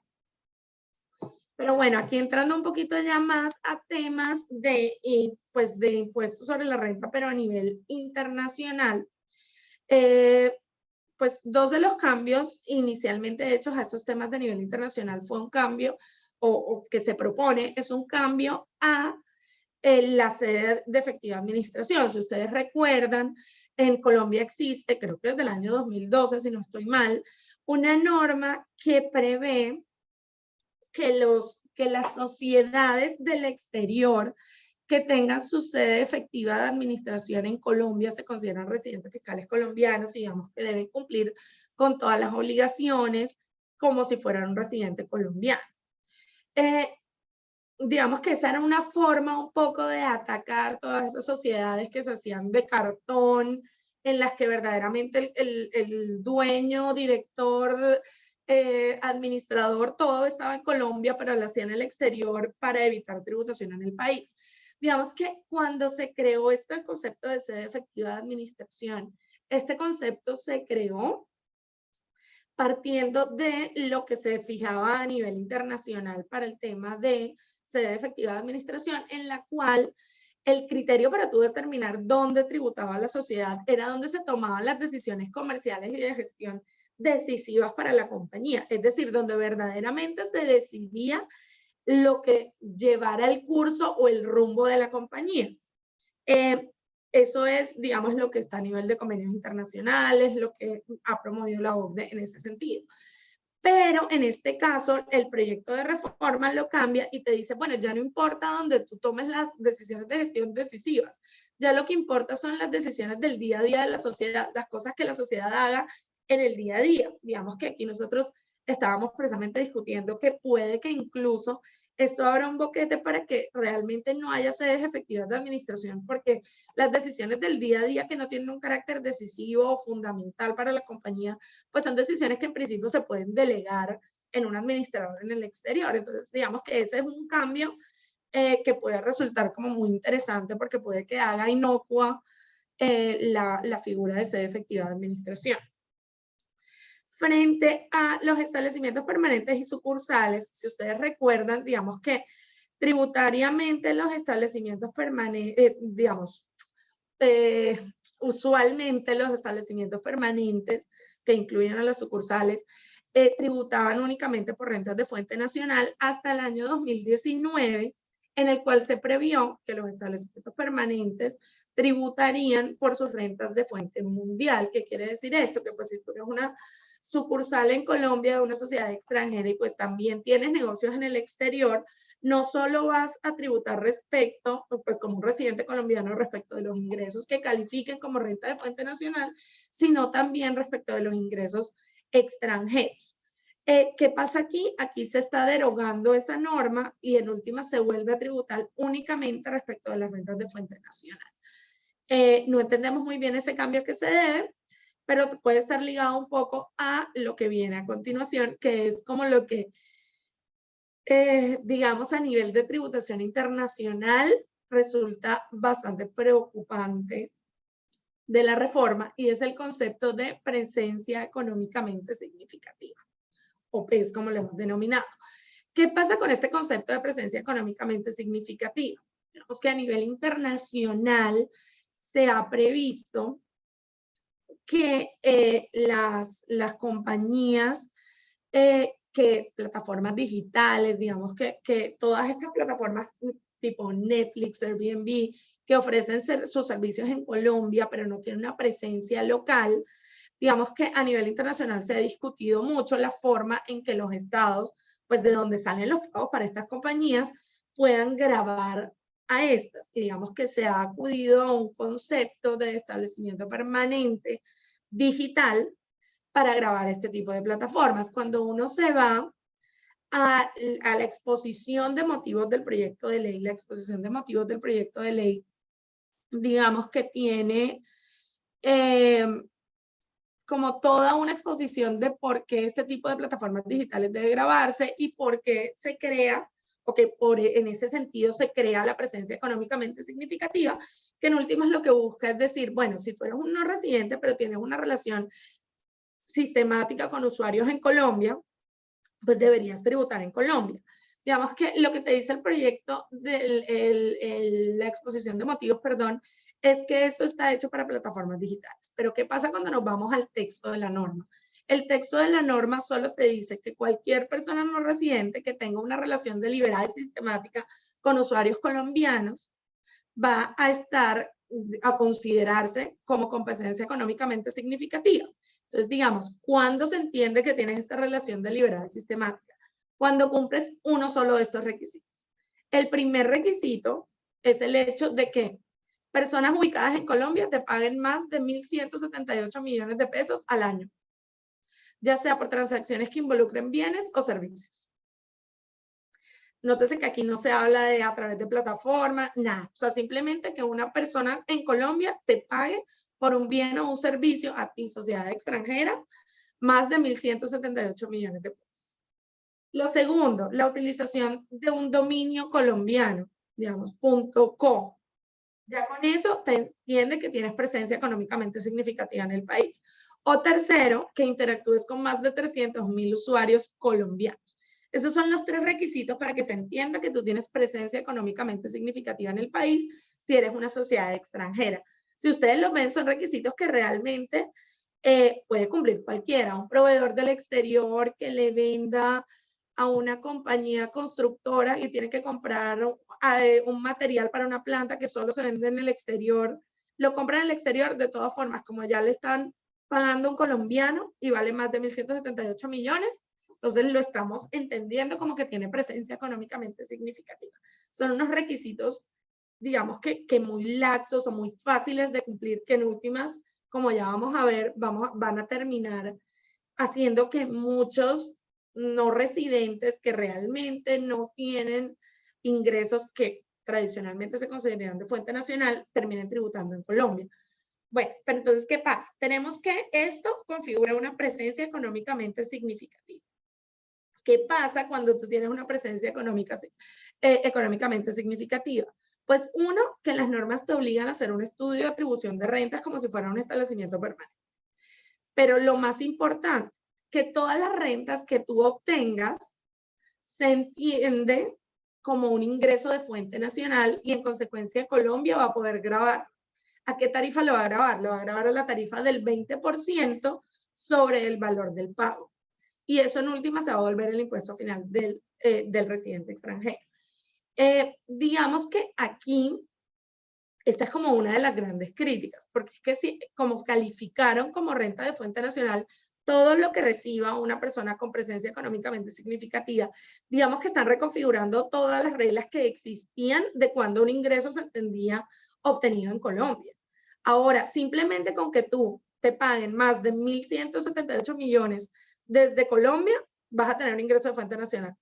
No importa que estés vendiendo un bien en el exterior, que según las reglas normales de fuente nacional no estaría grabado, igual está grabado. No importa que prestes el servicio en el exterior para su ejecución exclusiva en el exterior, también te lo van a grabar. Digamos que aquí este es como una gran preocupación, digamos, a nivel de las relaciones que vamos a tener con cualquier tipo de prestador de servicios o vendedor en el exterior, porque en últimas, según esto, todo lo que hagan, no importa si normalmente no hubiese estado grabado, va a estar sujeto a la tarifa del 20%. Bueno, digamos que además se prevé que se va a reglamentar el método de retención en la fuente para personas naturales, digamos que con pagos a través de tarjetas de crédito, y se respetan los convenios para evitar la doble imposición. Digamos que con los países que tengamos convenios, esto puede no resultar en un problema, porque en últimas el convenio te dirá dónde está grabada o quién tiene la facultad para grabar, pero con los países que no tienen convenios esto sí puede ser bastante problemático. Aquí les ponemos como unos pequeños ejemplos frente al tema de presencia económicamente significativa. Lo primero que yo les decía, bueno, si me dices que cualquier pago que se haga por más de 1.000 millones de pesos en el país se va a entender de fuente nacional y va a estar grabado. Entonces, yo vendo bienes en el exterior, digamos, te lo doy a ti en el exterior, a ti, empresa colombiana. Nunca toque Colombia el bien, pero como tú eres una empresa colombiana, entonces va a estar grabado en Colombia. A pesar de que por las reglas generales, eso nunca estaría grabado en el país. ¿Qué pasa? Yo tengo, solo por tener un dominio, me vuelvo presencia económicamente significativa. Entonces, yo tengo un dominio que tiene 2 clientes colombianos y realmente ese dominio tiene 2 clientes colombianos y punto. Eso, el hecho de tener el dominio realmente hace que yo tenga una presencia económicamente significativa. Yo no lo creería. Bueno, lo otro es, por ejemplo, en el caso de la interacción con más de 300.000 personas. Ahí te dice la norma que es una interacción con más de 300.000 colombianos. ¿Qué quiere decir colombianos? Si yo soy un nacional colombiano que vivo en el exterior y me meto a esta página web, entonces eso quiere decir que ya esa entrada mía pasa a contar dentro de los 300.000. No hay una definición de qué es colombiano para estos efectos. En últimas, uno entendería que debería ser personas ubicadas en Colombia, pero la norma no quedó de esa manera. Entonces, digamos, hay muchos problemas, sobre todo para los requisitos de configuración, que son muy amplios, y por el hecho de que las reglas verdaderamente están creando una nueva regla de fuente que no es común a nivel internacional. Bueno, frente a los temas de dividendos, yo creo que Moni les contó como todo lo que hay en cambios de personas naturales.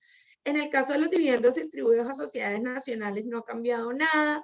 Digamos que se mantiene el régimen de transición que existía para las utilidades previas al año 2017. También se mantiene la retención en la fuente trasladable del 7,5%. Para el caso de los dividendos que se distribuyen a personas jurídicas no residentes en el país, digamos que tiene el mismo cambio que para las personas naturales, en el sentido de que la tarifa pasa de ser, para los dividendos no grabados, pasa de ser del 10 al 20%, y para los grabados, entonces prevé la recaptura del 35% más la retención del 20% sobre el monto restante. Bueno, aquí les dejamos un ejemplo. Yo veo que en aras de tiempo, Alex me va a matar porque ya son las 10:30. Todavía no les he contado un montón de cosas. Entonces, en aras de tiempo, pues aquí les dejamos el ejemplo, pero en últimas, lo que es importante es que veamos que también las tarifas a nivel de tributación en dividendos de personas jurídicas y naturales no residentes aumentan. Bueno, también para personas jurídicas aplica el aumento en la tarifa de ganancia ocasional, estableciéndose que las personas jurídicas, sean nacionales o extranjeras, van a tener una tarifa del 30%. Recuerden que las ganancias ocasionales son lo que uno obtiene cuando vende activos que son activos fijos, es decir, activos que has tenido dentro de la compañía por más de 2 años, con un año de permanencia. En últimas, digamos que esas ganancias ocasionales por la venta del activo usualmente estaban grabados a una tarifa del 10%. Que en últimas reconocían que no es algo que tú haces en el día a día, sino una actividad extraordinaria, y en esa medida te permitía grabarla a un valor inferior, digamos que en el momento en que se creó esa tarifa del 10%, la idea era un poco, digamos que facilitar que las personas tributaran en Colombia sin que hicieran estructuras súper exóticas, sino sencillamente pagaran una tarifa razonable en el país. ¿Qué pasa? En este caso, las personas jurídicas que vayan a vender un activo fijo o que vayan a recibir una donación, pues van a tener que tributar a la tarifa del 30%. Hay otra cosa interesante aquí, que es el tema de la exposición de motivos. En la exposición de motivos se hace referencia a que hay una infravaloración de los activos por el hecho de que en las normas de ganancias ocasionales se prevé que muchos bienes, digamos que pueden pasarse a valor de costo fiscal y no a valor comercial. Entonces, digamos, dentro del proyecto, dentro de la exposición de motivos, se referían a esto y a la necesidad de atacarlo frente al tema de ganancias ocasionales, pero no se ha tocado en el momento. Digamos, dentro de las normas nada más está este aumento de tarifa del 30%. Bueno, aquí les dejamos también un ejemplo, digamos que básico con este tema, en el cual pues se ve un aumento bastante sustancial. Bueno, aquí les dejamos, yo creo que esto tampoco vale la pena que ahondemos en esto, son las otras derogatorias, otros beneficios, tratamientos particulares que se han derogado. Nosotros ya les contamos los más importantes, aquí hay unos que son muy específicos, como para ciertos sectores de la economía, se los dejamos acá para que cuando tengan la presentación puedan, digamos que revisarlos. Pero bueno, podemos pasar aquí al tema de las modificaciones en materia de IVA. Digamos que, bueno, estas son las 3 modificaciones que hay en materia de IVA. 1, la eliminación de los días sin IVA. 2, el hecho de que se eliminó la exclusión de IVA, arancel, impuesto a la gasolina, de la distribución de combustibles en zonas de frontera, que como hemos visto en las noticias, eso, digamos que las empresas nos están diciendo que va a generar unos altos costos para la industria. Y bueno, 3, el tema del tráfico postal. Digamos que esto de ires y venires, esto nos pega más que todo, yo digo yo, a las personas naturales que importamos, compramos por Amazon, compramos en el exterior. Digamos que había una exclusión de IVA para aquellos envíos postales urgentes o de entrega rápida cuyo valor no excediera $200. Digamos que inicialmente se había hablado de la procedencia y se había discutido mucho ese tema, al final se había agrandado para que cupieran todos, pero al final lo que está haciendo esta reforma es que te está diciendo solamente aplica esta exclusión, para los envíos que sean originarios de países con los que Colombia tenga TLC. Por ejemplo, en el caso de productos que sean originarios de Estados Unidos, con los cuales Colombia tiene el TLC, pero por ejemplo, si es una empresa de Estados Unidos que está vendiendo productos originarios chinos, pues no va a entrar dentro de esta exclusión de IVA.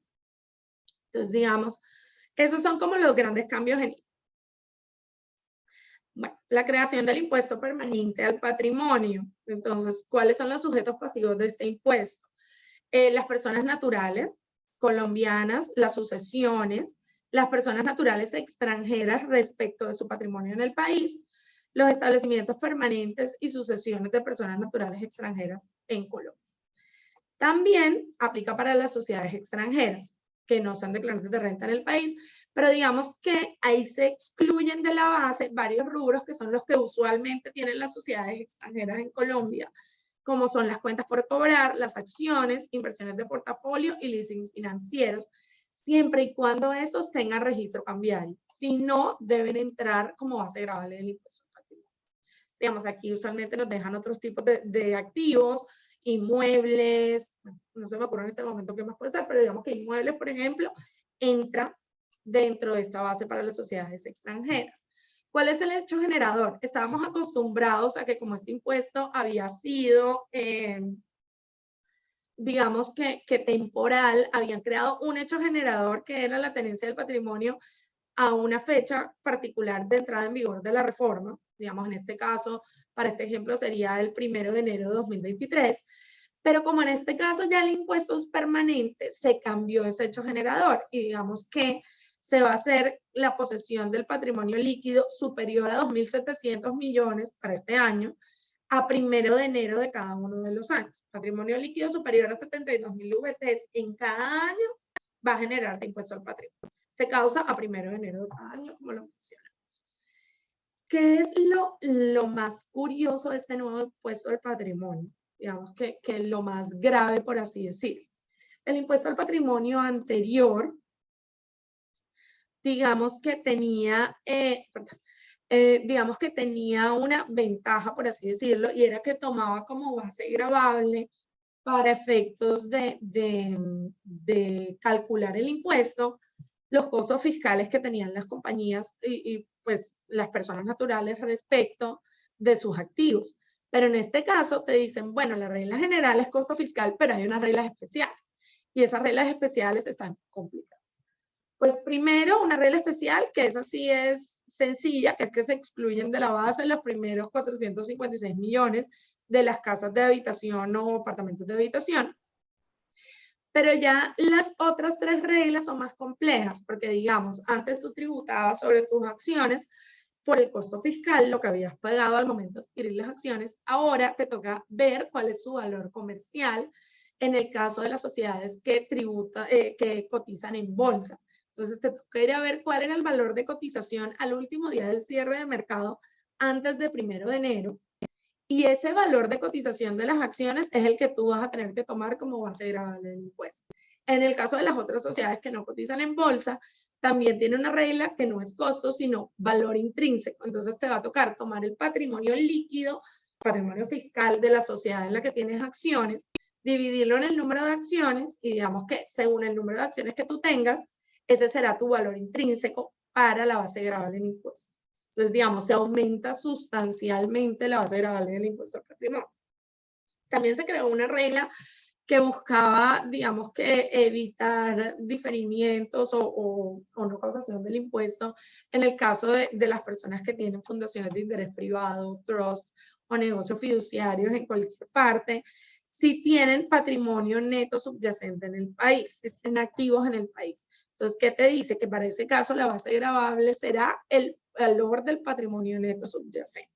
Entonces, digamos, aquí importante que nos quede, ya los valores no son costos, sino que son mucho más altos. Entonces, será mucho más sencillo, digamos, que llegar a ese umbral de impuesto al patrimonio y además será mucho más caro el pagar impuesto al patrimonio.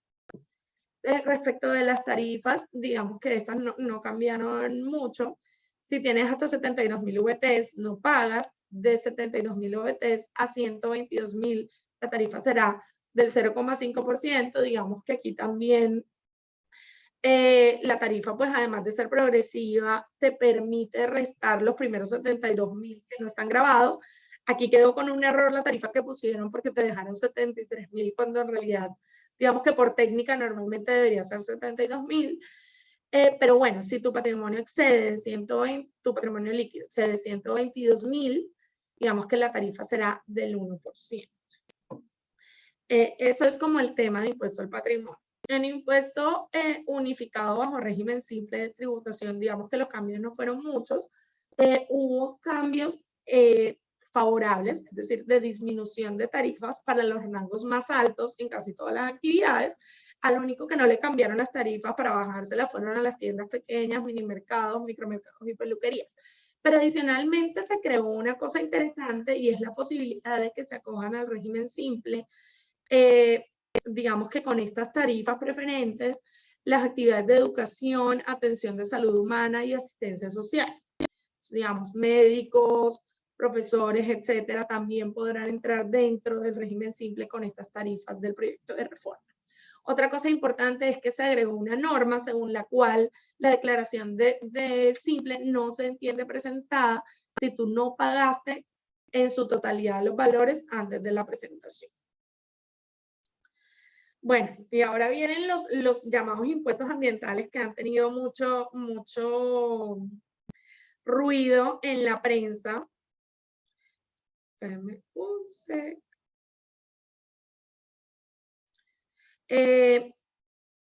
Digamos que estos impuestos ambientales son en esencia tres. El primero es el impuesto a las exportaciones de petróleo crudo, carbón y oro.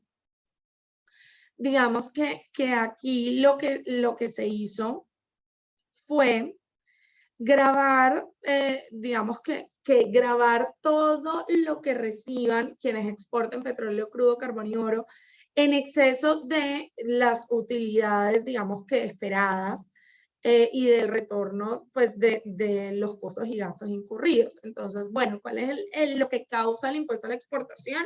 La exportación de los hidrocarburos, carbón y oro. Digamos que ¿quién lo debe pagar? Quien sea el exportador del producto. Entonces, ¿qué pasa? La base gravable, pues la tarifa es del 10% y se calcula sobre una base gravable que es, como les decía, una ganancia extraordinaria. Entonces, ¿qué pasa? La norma te dice, tú tienes un umbral de precios que el legislador considera que es un precio alto. Te dice, bueno, para el carbón, el precio que yo considero alto es este, para los hidrocarburos el que considero alto es este y para el oro este. Si tú vendes por encima de ese precio, toda la utilidad que tengas por encima de ese precio va a estar grabada con este impuesto del 10%. Digamos que aquí se han generado varias discusiones, pues uno respecto al umbral, hay empresas que han dicho que el umbral tomado por el gobierno es un umbral muy bajo que realmente no refiere a un precio extraordinario del mercado como para gravar con un impuesto adicional la exportación. Y la otra discusión es un poco, bueno, verdaderamente el gobierno está ganando por dos lados, porque los contratos, digamos, típicos de estas industrias tienen cláusulas de precios altos en los cuales la ANH o la entidad correspondiente, o ANM, etcétera, va a tener la posibilidad de acceder a parte de la producción si tú estás vendiendo por encima de un precio. Entonces, bueno, tú le estás pagando a la ANH con la cláusula de precios altos un porcentaje de producción porque estás vendiendo a precios altos, pero además le estás pagando a la DIAN un impuesto por exportar porque hay precios altos. Entonces, digamos, terminamos grabando dos veces a los exportadores de estos rubros por un motivo similar. Bueno, en los cambios de impuesto nacional al carbono, yo creo que el gran cambio es que también va a aplicar para el carbón, cosa que no era antes. La tarifa del carbono entra progresivamente, ¿no? 0% para los 2 años que vienen, 25% en el 2025, 50% en el 2026 y así hasta 2028, en el que ya tendrá la tarifa plena. También hubo unos aumentos de tarifa, se eliminaron las tarifas de 0 pesos para determinados territorios, Amazonas, Bichada, digamos que todos esos territorios deprimidos que estaban con tarifa especial. Bueno, y se aumentó digamos que el valor o la tarifa aplicable para cada uno de estos rubros de impuesto nacional del carbono. ¿Qué es importante tener en cuenta aquí? Uno, que se incluyó como en el simple, el hecho de que si tú presentas la declaración sin pago, la declaración no va a tener efecto alguno, te la tienen por no presentada sin que la DIAN haga ningún tipo de declaración. Dos, que el ajuste con IPC se le aumentó el tope, entonces pues probablemente si el IPC más un punto a 1 de febrero es más alto que 3 VTs, pues no va a crecer, pero puede llegar hasta 3 VTs, mientras antes el tope era de bueno, y por último, el hecho de que se aclaró que cuando el productor exporte el combustible será quien deberá pagar el impuesto. El otro impuesto como curioso que se crea con la reforma del Impuesto Nacional sobre Plásticos de un Solo Uso. Entonces, digamos, este impuesto se crea y se cobra sobre productos plásticos de un solo uso que se hayan utilizado para envasar, embalar o empacar bienes. Entonces, ¿cómo te definen producto plástico de un solo uso? Un producto que se fabricó total o parcialmente de plástico y que no está concebido para que tenga varias rotaciones. O sea, no está concebido para que se lo devuelvas al productor para que lo rellene o para que lo reutilice con el mismo fin. Entonces, no basta con que tú lo puedas entregar para que hagan otra cosa, sino que tienes que entregarlo para que se use en lo mismo en lo que se está usando, porque si no, se entiende que es un plástico de un solo uso. Entonces, el hecho generador del impuesto es cualquier venta, retiro para consumo o importación de este tipo de bienes. El sujeto pasivo es quien produce o importa. La tarifa es del 0,00005 VTs por cada gramo del producto, pues del envase, perdón.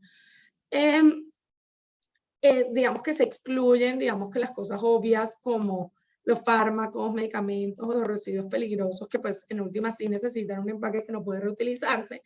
Y que es súper importante que cuando se pague este impuesto, el productor o importador no va a tener derecho a deducírselo del impuesto sobre la renta, a diferencia de la regla general del artículo 115.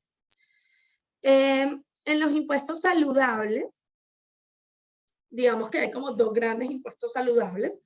El impuesto nacional al consumo de bebidas azucaradas, digamos que son los que gravan bebidas ultraprocesadas. Hay unas partidas arancelarias específicas que, digamos, también incluyen todos los concentrados, polvos, jarabes que permitan obtener bebidas saborizadas. No se incluyen las bebidas alcohólicas. Que es curioso aquí que te dicen que es responsable del impuesto nacional al consumo el productor, el importador o el vinculado económico de uno y otro. Digamos que sin aclarar que el vinculado económico debería tener algún tipo de intervención dentro de la cadena, porque si no, no tiene mucho sentido que el vinculado económico, pues que un vinculado económico de una empresa que venda este tipo de productos tenga que verse solidariamente responsable por este impuesto. Bueno, la base gravable es el contenido de azúcar en gramos por cada 100 mililitros. Digamos que la tarifa del impuesto es en pesos y digamos que va aumentando según el contenido de azúcar. Entonces, pues si tiene menos de 4 gramos no va a haber tarifa, si tiene entre 4 y 8 va a ser de 18 pesos por cada 100 mililitros y mayor a 8 gramos, 35 pesos por cada 100 mililitros. ¿Qué más? Curioso, bueno, el impuesto de esto es un costo deducible para el comprador, no genera descontables en IVA, y pues tienes que ajustar, quien venda estos productos, ajustar la factura para incluir este nuevo impuesto nacional al consumo de bebidas azucaradas en forma independiente. En el caso de los productos comestibles ultraprocesados, pues también se grabó con impuesto al consumo este tipo de productos. Se graba la producción, primera venta o importación de estos productos, según las partidas arancelarias que ya veremos. Tiene el mismo tema de que el responsable es el productor importador o vinculado económico y se cobra como el 10% del precio de venta. Digamos, ahí va a haber un sobrecosto del 10% de la venta de los productos. ¿Cuáles son? Digamos que todos estos carne y despojos comestibles, embutidos, papitas fritas, chicharrones, snacks, galletas, mejor dicho, todo lo que se come en una fiesta. Galletas dulces, ponques, tortas, merengues, etcétera. Digamos, todo esto entra dentro del impuesto al consumo. Por último, ya les prometo que ya acabé, está estos otros temitas que queríamos contarles. Primero, el de la declaración de activos en el exterior, que es súper importante. Si ustedes se acuerdan, digamos que mucha gente que tenía pocos activos en el exterior no estaba obligada a presentar la declaración de activos en el exterior porque no llegaba a los montos. En este caso, quitaron el monto mínimo para tener que declarar activos en el exterior. Entonces, así tú tengas 100 pesos, vas a tener que presentar una declaración de activos en el exterior bueno, $100 en una cuenta en el exterior, vas a verte obligado a declararlos. También se aclara que la declaración de activos en el exterior aplica para quienes sean contribuyentes del régimen. El GMF, digamos que esto también ha sido como muy objeto de noticias, en el hecho que se ha dicho que se va a quitar el GMF, etcétera. Realmente no se va a quitar el GMF. Lo que dice el proyecto de norma es que, si ustedes recuerdan, uno cuando abre su cuenta, va y la marca y dice, mira, en esta cuenta es donde yo voy a hacer transacciones que no van a estar sujetas a GMF. Entonces, el banco debe asegurarse de que en esa cuenta que tú marcaste no te cobren GMF cuando tus transacciones mensuales no excedan de 350 VTs. ¿Qué pasa? Lo que dice esta norma es que esa exención sigue aplicando. Lo que pasa es que obliga a los bancos a que ya tú no tengas que marcar tu cuenta, sino que tú, o sea, los bancos deben, con tu titularidad de cuentas, medir entre todos cuando muevas los 350 VTs y solo cuando excedas los 350 VTs, grabarte. Digamos que esto en la práctica, pues no tengo tan claro cómo lo van a hacer los bancos para sistematizar esta orden. Pero lo que sí les queríamos decir es que esto no es algo nuevo, no es una exención nueva, es una exención que ya existía. Solo se modifica el hecho de que no vas a tener que marcar una única cuenta, sino que si mueves dinero en varias cuentas, te deberían respetar eso hasta este límite de 350 VTs. Facturación del impuesto. Ahora, bueno, si ustedes se acuerdan, ahora la DIAN te manda como unas especies de facturas del impuesto sobre la renta. Ahora también se prevé que la DIAN te va a poder mandar facturas de IVA e impuesto al consumo. Y por último, que es interesante, pero pues realmente no sabemos en qué sentido va a ir, al presidente se le otorgan facultades extraordinarias para modificar todo el sistema de carrera de la DIAN y regular todos los temas de talento humano. Entonces, pues podemos prever que va a haber como muchos cambios a nivel de la DIAN. Creo que ahí ya tienen el resumen de los puntos críticos del proyecto de reforma. No sé, Alex, si me demoré mucho y no alcanzamos a preguntas o alcanzamos un poquito. Hola, Cata. No, de verdad que muy, muy interesante pues toda la información. Pues la verdad, darle las gracias a la firma por este espacio que sé que va a ser de gran interés para toda la comunidad empresarial. Bueno, no, vamos avanzando con el cierre. Pues la idea es que todos los participantes sepan que el día de hoy, en horas de la tarde, les vamos a hacer llegar las memorias del webinar. Ahí van a tener la presentación pues, que Catalina acabó de proyectar. Va a estar la grabación también y obviamente una encuesta para que puedan responderla con base en la información que recibimos el día de hoy. Nuevamente, pues agradecerte, Catalina, Ricardo, Mónica, a Godoy Hoyos en general por este espacio y por siempre estar prestos a poder actualizar a toda la comunidad empresarial de AmCham Barranquilla y Atlántico. Muchas gracias. Les recordamos desde AmCham Barranquilla y Atlántico nuestros próximos eventos. Los invitamos a que puedan participar y puedan hacer parte de estas grandes actividades que tenemos para ustedes. Muchos saludos. Gracias.